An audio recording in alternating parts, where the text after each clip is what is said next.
요한복음 이 12장 36절에서 50절까지의 말씀입니다. 우리 서로를 향해서 예수님 때문에 행복하십시오라고 인사하겠습니다. 예수님 때문에 행복하십시오. 언제나 예수님을 말하면 행복한 우리 성도님들 되시기를 바라겠습니다.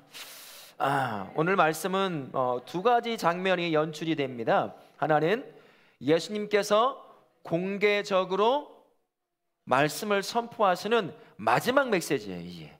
이제 사적으로 제자들과 함께 말씀을 가르치고 하는 것은 있었지만 이제부터는 이 말씀을 마지막으로 모든 대중 앞에서 나와서 설교하시고 가르치시는 것의 마지막이라고 하는 거죠. 그러면서 이 당시 유대 사회가 예수님 때문에 어떤 상황에 놓여 있는지를 간략하게 요약해 주는 말씀이 오늘 우리가 읽었던 이 말씀입니다. 오늘 이 말씀 가운데 발견되는 게 있는데요, 예수님에 대한 유대인들의 불신의 미스테리입니다.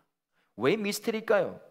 보는 것과 믿는 것에는 정말 큰 간격이 있다는 거예요. 보는데도 믿지 못해요. 실증적 증거가 나에게 주어지는데도 믿지 못하더라라는 것입니다. 이 미스터리를 37절은 이렇게 우리에게 이야기해 줍니다. 이렇게 많은 표적을 그들 앞에서 행하셨으나 뭐라고요? 그를 믿지 아니하더라, 이렇게 말씀하고 있습니다. 이를 보건대 왜 예수님을 보면서도 믿지 못하느냐는 것은 믿을 만한 증거가 없어서가 아니라 뭐겠습니까? 마음의 문제라는 거예요. 사람이 완악하거든요. 그래서 사람이 의도적으로 믿지 않기 때문에 증거가 있음에도 넘쳐남에도 믿지 못하더라는 것입니다. 들려주면 내가 믿을게, 나의 마음을 감동시키면 내가 믿을 거라고 말하자 예수께서 그들에게 누구도 따라오지 못하는 능력의 말씀을 선포하십니다. 서기관, 바리새인, 율법학자들, 그들의 입에서 나온 모든 것보다 비교할 수 없는 권능과 능력을 가진 말씀을 예수께서 가는 곳마다 선포하셨어요. 근데 감동만 받고 맙니다. 또 때로는 대부분의 유대의 종교 정치 지도자들은 그 말씀에서 흠을 잡아 하나님을 모독한다고 그를 몰아붙이는 일에 사용했어요. 믿지 않아요. 들려온다고 믿는 것이 아니더라라는 것입니다. 야, 보여줘, 네가 메시아인지 보여주라고, 능력을 보여줘봐. 그래서 예수님께서 어떤 기적을 일으키십니까? 청각장애자를 살려내십니다. 안진뱅이를 일으키시죠. 시각장애자를 치료하셔요. 문둥병을 치료하십니다. 심지어 어떤 일도 보여주시죠? 죽은 나사로를 살려내는 역사, 인류 역사에서 조금도 경험해 보지 못한 그러한 역사, 기적들을 계속해서 보여줘요. 눈으로 보고 귀로 듣고 온 몸으로 경험하게 합니다. 내가 경험해 보면 믿을게 라고 말하는 그들을 향해서 예수께서 하나하나 그런 기적들을 통해서 자신이 메시아라는 사실을 보여주십니다. 경험하게 만드시죠. 하지만 유대 백성들 어떻습니까? 믿지 않아요.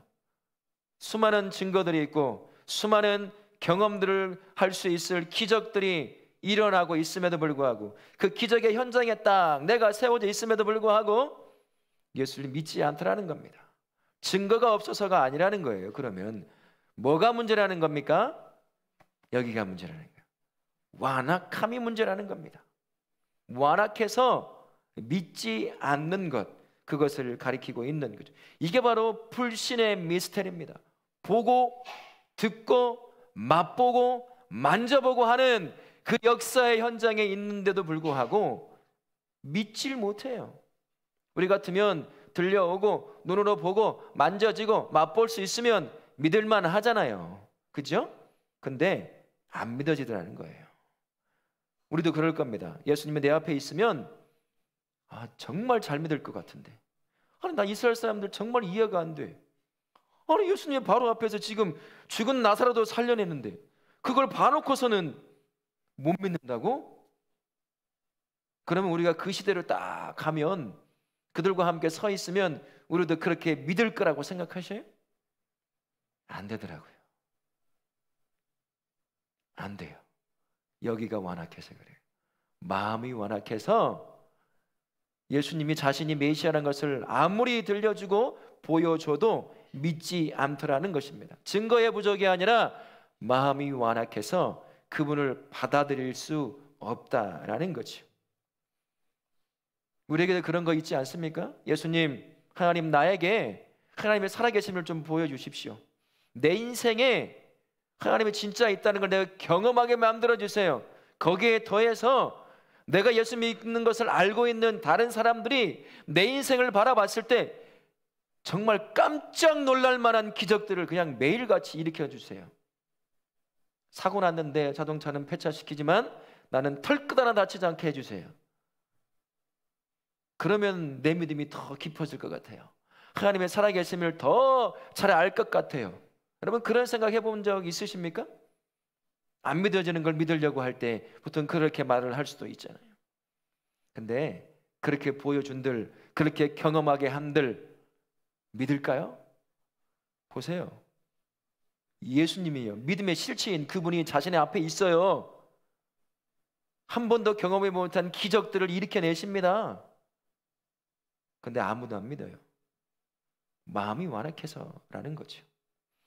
혹시 여러분들 중에 아무리 교회를 다니고 아무리 예수를 믿으려고 해도 믿어지지 않는 분이 계십니까? 증거가 없어서가 아니라 내 마음이 완악함이라는 것을 깨달으실 수 있기를 바랍니다. 이스라엘 백성이, 특히 유대의 종교 지도자들이 그랬던 것처럼 내 안에도 그 죄가 만들어내는 완악함이 있다라는 것, 이들을 통해서 보실 수 있기를 바랍니다. 이 불신의 미스테리를 잘 보면 믿음의 미스테리를 찾아낼 수가 있어요. 믿음이 신기하거든요. 믿음은 이성으로 설명이 다 되지 않아요. 한 부분만 설명될 뿐인 것입니다.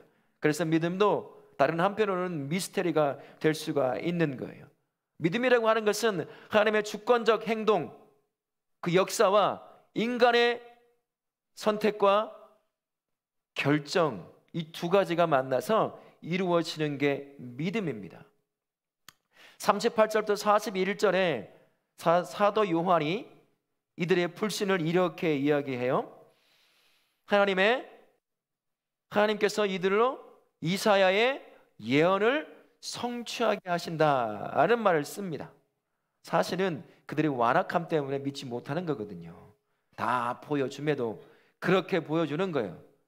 그 말을 하는, 마치 하나님께서 이들의 마음을 완악하게 만들어서 예수를 믿지 못하게 만든 표현이 나와 있지만 사실은 그 표현이 아니라 이들의 완악함이 어떤 증거를 보여줘도 믿지 않더라, 그 이야기를 이사야 입을 통해서 예언했는데, 실제 믿음의 실체이신 예수님의 앞에 딱 나타나 있는데 그들이 그렇게 믿지 않더라는 거예요.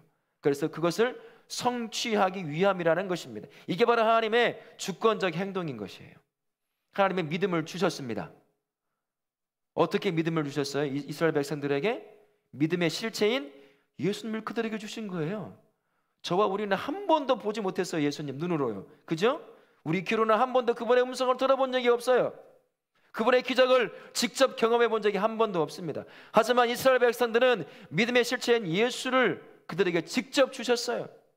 그 앞에서 그들이 바라고 있던 메시아가 누군지 정확하게 알아볼 수 있도록 하나님이 그들에게 주셨다는 겁니다. 그런데도 이들은 믿지 않았어요. 믿음을 주시는데도 받지 않더라는 거죠. 그래서 조금 전에 말씀드린 것처럼 이 불신이 참 신비로운 거예요. 미스터리가 되는 거예요. 아니, 보면서도 만지면서도 경험하면서도 믿지 못하는 이들이 있으니까 말이죠. 근데 믿음이라고 하는 건 동시적이라고 말씀드렸어요. 하나님의 주권적 행동으로 믿음을 주시지만 그 다음에 중요한 것이, 똑같이 중요한 게 무엇이냐? 주신 믿음을 받는 사람의 반응이 있어야 된다는 거예요. 예수님을 주셨지만 유대의 대부분의 사람들은 그분을 메시아로 받고 믿지 않았습니다. 우리에게도 마찬가지죠. 믿음은 그렇게 주시는 거예요. 주십니다. 수많은 것들을 통해서 예수님을 믿을 수밖에 없는 그런 상황, 사건, 그런 환경에 우리를 놓이게 만드셔요. 그 다음엔 우리에게 달려있는 거예요. 우리가 주신 믿음을 어떻게 받고 반응하느냐. 그래서 믿음은 미스테리입니다. 주시지만 받는 자가 따라서 믿음이 완성이 되기도 하고 완성이 되지 않기도 하기 때문인 것이에요. 믿음이 참 신기한 거라고 말할 수밖에 없는 거지요. 우리에게 하나님께서 믿을 수밖에 없는 상황을 허락하십니다. 사건들을 만나게 하셔요. 사람을 만나게 하십니다. 복음 앞에 세워지게도 하셔요. 이젠 반응해야 될 나에게 달려있는 거예요. 근데 우리가 완악해서 그 복음을 받지 못하고 예수를 믿지 못하는 일이 발생을 하게 되는 거죠. 그래서 믿음은 미스테리다라고 이야기할 수가 있습니다. 오늘도 여러분에게 주어진 이 한 주간의 삶 가운데서도 수많은 환경, 사건, 만남, 주어진 모든 것들을 통해서 내가 예수를 믿을 수밖에 없는 그런 환경으로 하나님께서 여러분들을 이끌어 가실 거예요. 그때 나는 어떤 반응을 할 것인가가 중요하다라는 것입니다. 이스라엘 백성들은 믿음의 실체이신 예수를 바로 앞에 두고도 반응하지 않았어요. 그래서 누구보다도 복된 상황에 놓여 있음에도 불구하고 그들은 구원의 은혜를 누리지 못했습니다. 그런데 그게 우리일 수도 있다는 것이에요. 이 한 주간 여러분이 세워지게 될 모든 상황들, 우연처럼 지나가는 상황이고 환경이고 사건일지 모르겠지만 그 모든 시간들, 그 만남들을 통해서 내가 예수를 믿지 않을 수 없는 그 증거처럼 주시는 것이라는 것을 깨달으시고요, 그 상황 가운데 역사하시는 하나님을 기대함으로 유대인들처럼이 아니라 그분을 믿음으로 반응하여 그분을 온전히 믿으실 수 있는 우리 성도님들 되실 수 있기를 바라겠습니다. 믿음이 미스테리인 또 한 가지 이유가 있습니다. 믿음은 드러나지 않으면 위험하다는 거예요. 왜 위험한 줄 아세요? 믿음이 내 눈에 다른 사람 앞에 드러나지 않으면 믿지 않는데 스스로 믿고 있다고 착각에 빠질 가능성이 굉장히 높습니다. 믿음이 드러나 보여야 하거든요. 근데 믿음은 드러나 보일 수밖에 없습니다. 믿음이 뭔가요? 믿음이라고 하는 것은요, 사상이에요. 믿음이라고 하는 것은 삶의 목적입니다. 믿음이라고 하는 것은 삶의 방향이에요. 그 믿음을 쫓아 살면 자연스럽게 나의 삶이 믿음이 인도하시는 그 길로 쫓아갈 수밖에 없거든요. 그러면 나의 언어를 통해서, 내가 살아가는 삶의 방향을 통해서, 내가 결정하는 삶의 결정을 통해서 믿음이 드러나 보일 수밖에 없어요. 그래서 믿음이 내면 안에 숨겨져 있으면 그 믿음은 가짜 믿음이라고 할 수가 있습니다. 숨겨진 믿음이에요. 죽은 믿음이라고 할 수가 있어요. 드러나지 않는다는 것은 진짜 믿음이 아니란 얘기와 똑같거든요. 42절 43절 보십시오. 이들을 향해서, 지도자들을 향해서 예수께서 사도 요한을 통해서 이렇게 말해요. 이들이 예수를 믿더라, 믿는 자들이 많더라 얘기합니다. 그러나 정작 그들은 어떻게 보입니까? 삶이, 믿음이 겉으로 드러나지 않아요. 보여주지 않습니다. 왜 그랬어요? 출교당할까 봐. 유대인들에게 출교라는 의미는 참 굉장히 무서운 거라는 거 여러분은 기억하십니까? 지금까지 누려왔던 기득권을 다 빼앗기는 거예요. 잃어버리는 겁니다. 내가 선민이라고 하는 그 기득권을 잃어버리는 것이고, 지도자라고 하는 그 당시에 누려왔던 것들을 한 번에 다 빼앗기는 거예요. 잃어버리는 거예요. 저는 이 한국이 겪었던 한 4개월간의 이 혼란함이 지도자들이 기득권을 쥐고 놓치지 않으려고 하는 것이 어떠한 모습인지 저는 좀 많이 봤던 것 같아요. 자기가 누려왔던 것 빼앗기고 놓치지 않기 위해서 거짓말도 서슴지 않습니다. 그런데 여긴 유대인들에게 출교는 그 이상이에요. 선민으로서, 하나님의 선택된 백성으로서 그들의 위치가 사라지는 겁니다. 이방인과 똑같이 되는 거예요. 죽은 사람, 죽은 민족이 되는 겁니다. 그러니 얼마나 두렵겠습니까? 기득권을 놓치는 것뿐만 아니라 자기가 하나님에게서 완전히 떨어져 나가 죽은 사람 취급을 당한다는 게 유대 백성들에겐 정말 아찔한 사건이라고 할 수가 있는 거예요. 그러니 예수를 믿는다고 말을 하지만 겉으로 드러낼 수가 없는 거예요. 결국은 그들의 믿음은 진짜 예수님을 믿는 믿음이 아닌 거지요. 죽은 믿음이에요. 죽은 믿음입니다. 그죠? 내면에 숨겨져 있는 믿음이라고 할 수가 있는 거죠. 진정한 믿음은 결코 숨겨질 수가 없습니다. 살아있기에 나를 변화시켜요. 변화시키기에 나의 언어를 통해서, 나의 삶을 통해서 반드시 그 믿음은 드러나게 되어 있다라는 것입니다. 여러분, 어떻게 사십니까? 주어진 자리에서 믿음이 드러납니까? 여러분의 언어를 통해서 드러나나요? 여러분이 살아가는 삶의 방향을 통해서 내가 예수를 믿는 믿음이 드러나 보여집니까?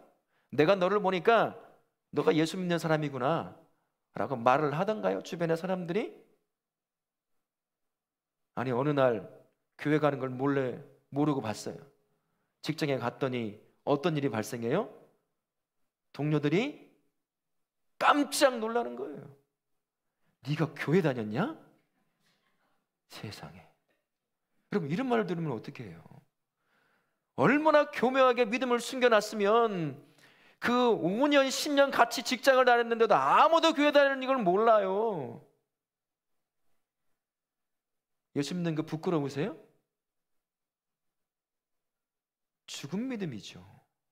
정말 내가 예수를 믿는다면 언어에서 반드시 드러나게 돼 있어요. 내가 정말 예수를 믿는다면 내가 하는 삶의 중요한 결정들에서 반드시 그 믿음은 드러나 보일 수밖에 없습니다. 믿음은 사상이에요. 믿음은 삶의 목적입니다. 믿음은 삶의 방향이에요. 그래서 드러날 수밖에 없는 것이에요. 오늘 예수님께서 사도 요한을 통해서 불신의 미스테리에 빠져있는 유대 사람들을 통해서 우리에게 그 모습을 보게 하십니다. 여러분, 유대 사람들이 어떤 사람인가요? 하나님을 가장 잘 믿는다고 생각하는 사람들이었어요. 하나님의 말씀을 목숨 걸고 지켜낸다고 하는 사람들이었습니다. 말끝마다 하나님의 이름을 언급하던 사람들이 그런 이 유대 사람들이었어요. 사람을 정죄하고 죽일 때도 누구의 이름을 들어서 정죄하고 죽일까요? 하나님의 이름을 들어서 정죄해요. 그리고 죽입니다. 예수님을 그렇게 죽였어요. 하나님을 모독했다고, 신성 모독했다고. 하나님을 가장 잘 믿고 안다고 하는 사람이 유대 사람들이에요. 그들의 모습이 지금 저와 우리의 모습일 수 있다는 거예요.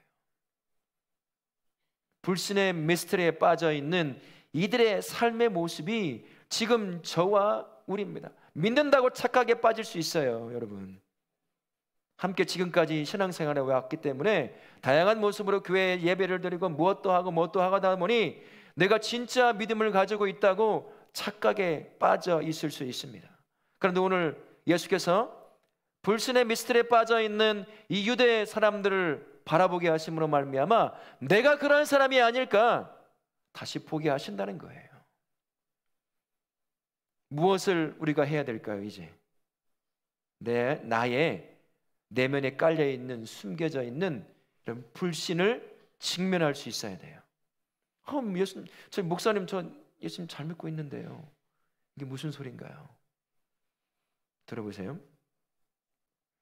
여러분이 살아가고 있는 삶의 영역을 하나하나 조심히 살펴보시면 돼요. 여러분, 돈 주인이 누구예요? 속으로만 얘기해 보세요. 솔직히 여러분, 돈 주인이 누굽니까? 답했죠? 여러분, 자식 주인이 누구예요? 여러분의 건강 주인이 누굽니까? 여러분의 삶의 계획, 비전 주인이 누구예요? 나잖아요. 우리 거짓말 하지 마시게요. 나잖아요. 예수님 믿는다고 할 때 이 모든 것의 주인이 누군가요? 그러면 진짜로 한다면 예수님이잖아요. 근데 삶의 중요한 영역들에 맞닥뜨리기 시작하면 주인이 바뀌어버려요. 내가 주인 되어 있잖아요. 자식의 문제만 걸리면 아무도 안 보여요. 내가 주인이니까. 하나님은 온데간데 없어지는 거죠. 돈 문제 걸리면 거기에 하나님이 계시던가요? 안 계신 게 사실이잖아요. 우리 예수님 믿는다고 말하지만 사실은 예수님 잘 못 믿어요. 착각에 빠져 있는 거죠. 이 일을 보라는 거예요. 불신의 늪에 빠져 있는 것처럼 내 내면에 깔려 있는 불신을 직면하라는 것입니다. 믿는 척하고 있는 나의 모습이 아니라 진짜 불신 가운데 있는 내 모습을 보라는 것이에요. 이들을 보여주는 이유가 그겁니다. 믿는다라고 얘기하고 하나님을 잘 믿고 그 말씀을 순종하며 살아간다고 자부하며 살아가던 민족이었어요. 그러나 막상 진짜 하나님의 눈앞에 보여지는데도 아무도 안 믿어요. 십자가에 못 박아 죽이라고 외치던 사람들이 이 유대의 사람들이었습니다. 우리 안에 깔려있는 불신이 있어요. 여러분, 그 불신을 직면하실 수 있기를 바랍니다.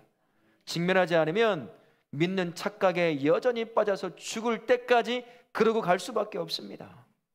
내 안에 유대인의 모습이 있음을 기억하시고, 여러분의 불신을 삶의 모든 영역을 점검하며 직면하시고 내려놓으시는 우리 성도님들 되실 수 있기를 바랍니다. 또한 불신을 일으키는 영적 맹목을 벗어버려야 됩니다. 영적 맹목이 뭡니까? 내 내면에 하나님을 믿지 못하게, 하나님을 믿고 의지하지 못하게 만드는 삶의 장벽들이 있다라는 얘기예요. 내 눈을 가려버리는 그런 것들이 있습니다. 신앙생활을 하다 보면 10년, 20년 걸리면 정말 무너뜨리기 힘든 내 안에 맹목적인 담이 세워지는 것을 보게 돼요. 그게 교만과 자기의라고 하는 거예요. 신앙생활을 하며 신앙의 연륜이 쌓이잖아요. 자신도 모르는 사이에 이 교만함이 싹이 틉니다. 내가 누군데, 나만큼 예수 잘 믿고 살아간 사람이 어디가 있는데, 그러면서 직분까지 받아보십시오. 그 직분이 이젠 철옹성 같은 담을 쌓기 시작하는 겁니다. 여러분, 그거 버려야 돼요. 그거 찾아야 됩니다. 직면해야 합니다. 그리고 내려놓아야 되죠. 파괴시켜야 하는 것입니다. 내 신앙의 경륜이 나의 믿음을 보장해 주지 않습니다. 여러분, 혹시 오랜 시간 동안 신앙생활을 하셔서 내 안에 내가 쌓아놓은 교만과 자기의에 담이 있다고 한다면 여러분, 그것을 온전히 허무실 수 있기를 바랍니다.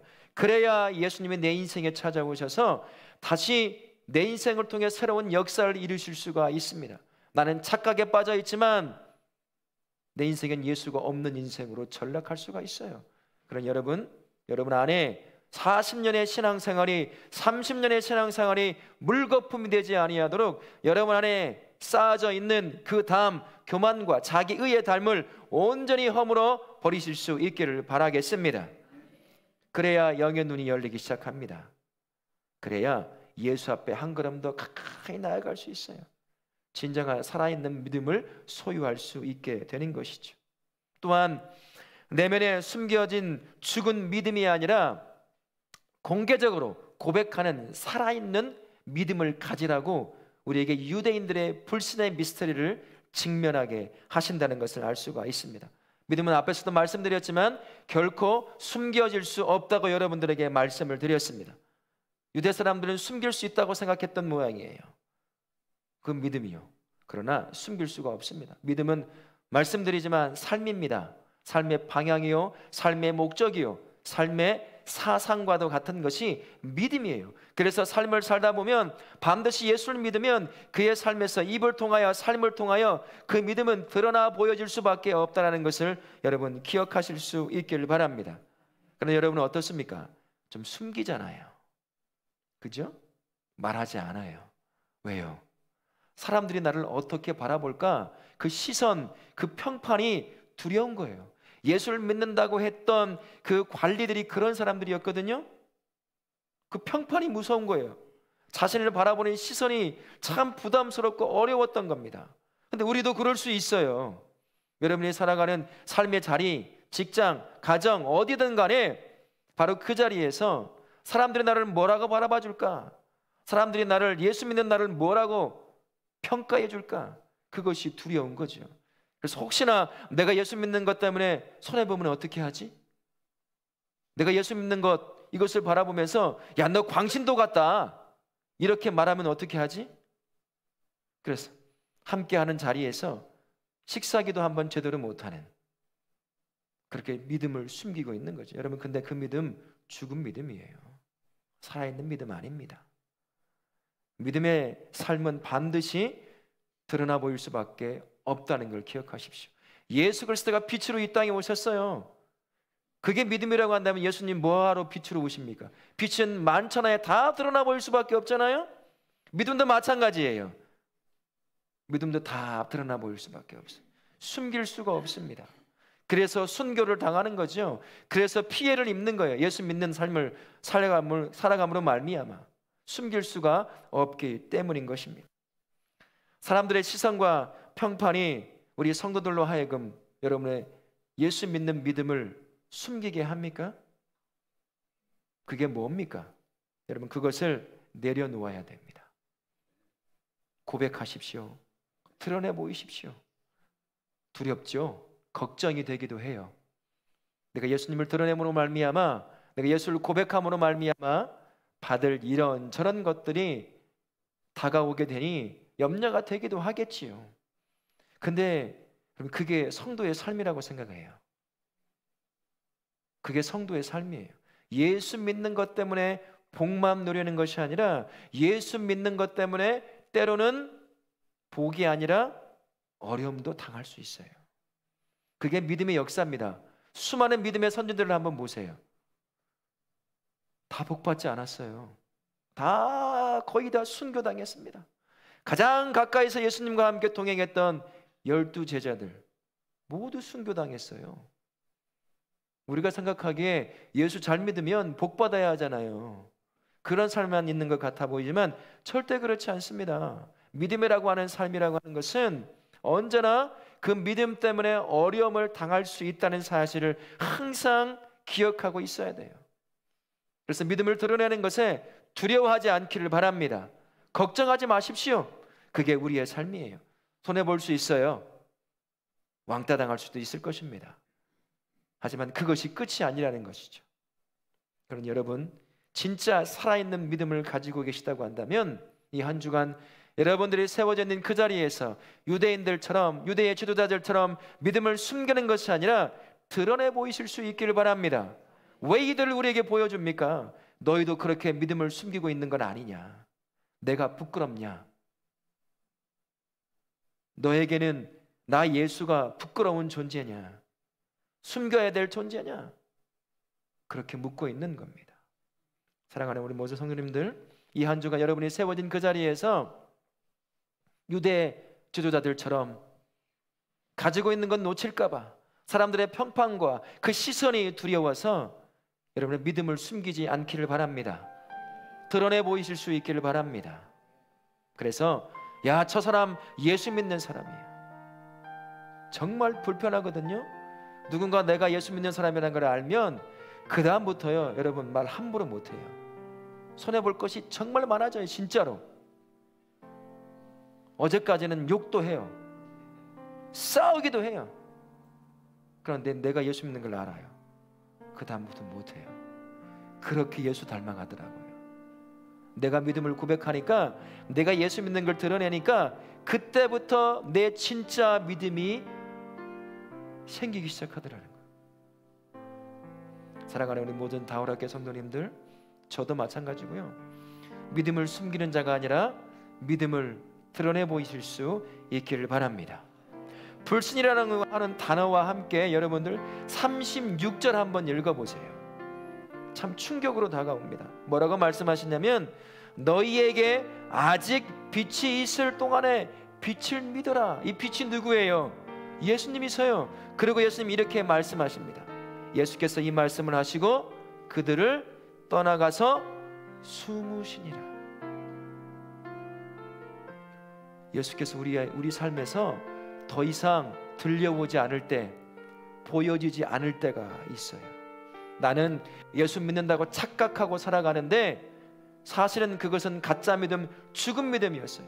그래서 예수님께서 끊임없이 교회를 통해, 설교를 통해, 예배 가운데, 섬김 가운데, 기도 가운데 계속해서 믿을 수 있도록 복음의 메시지를 끊임없이 전해주십니다.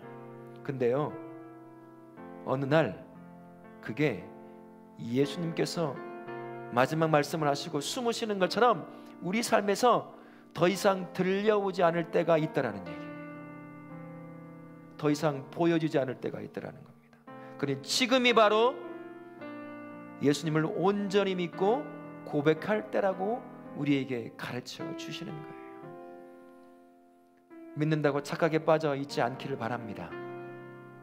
여러분의 삶에 예수가 진짜 살아있는지, 그분을 고백함을 말미암아 내 인생에 진짜 예수께서 주인 되심을 고백하실 수 있는 우리 모든 다우라학교 성도님 되실 수 있기를 예수님의 이름으로 축원합니다. 아멘.